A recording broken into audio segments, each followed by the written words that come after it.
السلام عليكم. يسعد كل أوقاتكم انتم كل أحبابكم، ويحفظكم ويحفظ لكم كل أهلكم وأحبابكم. بعرف زمان ما طليت عليكم، بس سبحان الله الأحداث اللي عم بتصير في غزة ربطت الإنسان. مش عارفين شو نعمل غير إنه سبحان الله يمر على بإيدنا غير الدعاء لإلهم. الله يا رب يحفظهم ويثبتهم ويقويهم وينصرهم يا الله. يعني يثبتنا ويثبتهم، ثبتهم هم. معلش أنا آسفة بس صوتي تعبان، يمكن لأنه الواحد كتير موجوع. على قد ما إلنا أهل وأحباب، طبعا كل أهل غزة هم أهلنا وأحبابنا، لكن سبحان الله لما يكون في لك ناس من دمك ولحمك كمان الموضوع بوجع أكثر. سبحان الله، فالحمد لله الله يحفظهم. وزي ما قلنا الجيل اللي طالع هذا سبحان الله عم تجي صحوة مو طبيعية، وإحنا مبسوطين على هاي الصحوة.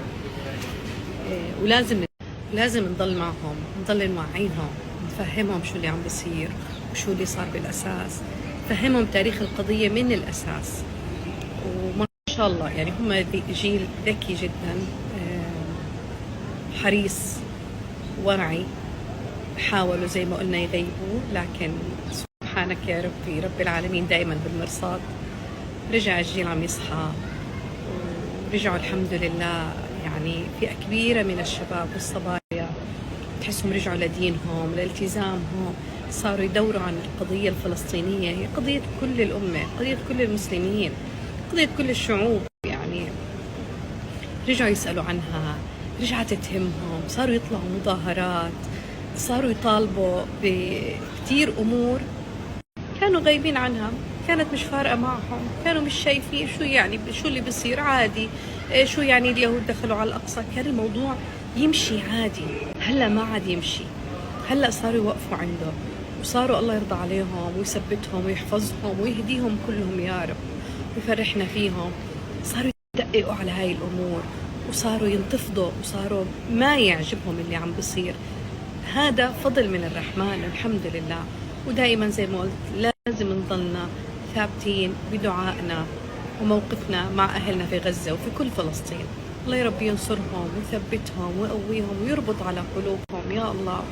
يعني اللي عم بيصير صح مش سهل، ويعني إشي مهول، لكن برضو في المقابل في أشياء بتصير داخل أراضي الاحتلال، أراضينا المحتلة، ما بيحكوا عنها الإعلام، لكن في نصر إن شاء الله قادم وإحنا متفائلين فيه وبس بنقول يا رب. السلام عليكم ورحمة الله وبركاته. النهاردة ان شاء الله هنعمل مع بعض كيكة سهلة جدا. معانا طبعا دقيق، سكر، لبن، معانا زيت، ومعانا خل وكاكاو وبيض. اول حاجة معانا طبعا انا استعملت بيضتين كانوا بصفرتين، استعملت حبيتين بيض بس، ممكن تستعملي 3، وكمان كوباية سكر هنقلبهم مع بعض كويس جدا، وهنضيف معلقة من الفانيليا وكمان معلقة خل وهنقلبه كويس جدا. وبعد كده هنضيف نص كوباية من الزيت بالشكل ده لغاية ما يوصل ويانا القوام بالشكل ده.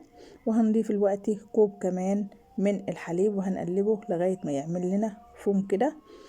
والوقت هنضيف كوبايتين من الدقيق تدريجيا بالشكل ده، هنقلبه كويس جدا.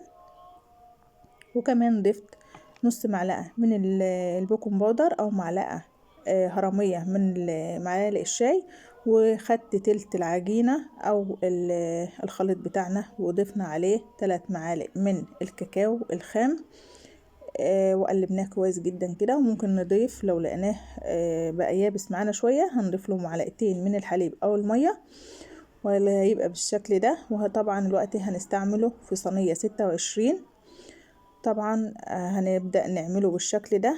هنضيف الأول الخليط الأبيض، وبعد كده الخليط اللي هو بالكاكاو. هنخلص طبعا صب الكمية كلها بالشكل ده، وطبعا بخلة. وهنقول لكم الرسمة اللي احنا هنعملها اهي معاكم بالشكل ده، او ممكن تدخليها الفرن بنفس النظام. طبعا بنلم طبعا الخليط كله، مش هنسيب حاجة طبعا. وهنبدأ الوقت بخلة وهنعمل له شكل الوردة بالشكل ده اهو. وهندخلها طبعا الفرن على درجة 180 لمدة 45 دقيقة، وهنختبرها طبعا قبل ما تخرج. وده شكلها بعد ما خرج من الفرن بقى بالشكل ده. طبعا طعمها جميل جدا. ومستوية وهشة. طبعا هنقطعها، نقول بسم الله وهنبدأ نقطعها معاكم بالشكل ده. ادي الشكل بتاعها اهوت بعد ما اتقطعت وخرجت من الفرن. طبعا طعمها كان جميل جدا، بألف هنا اللي اكلها اهي. طبعا هي لسه سخنة، المفروض نسيبها تبرد شوية.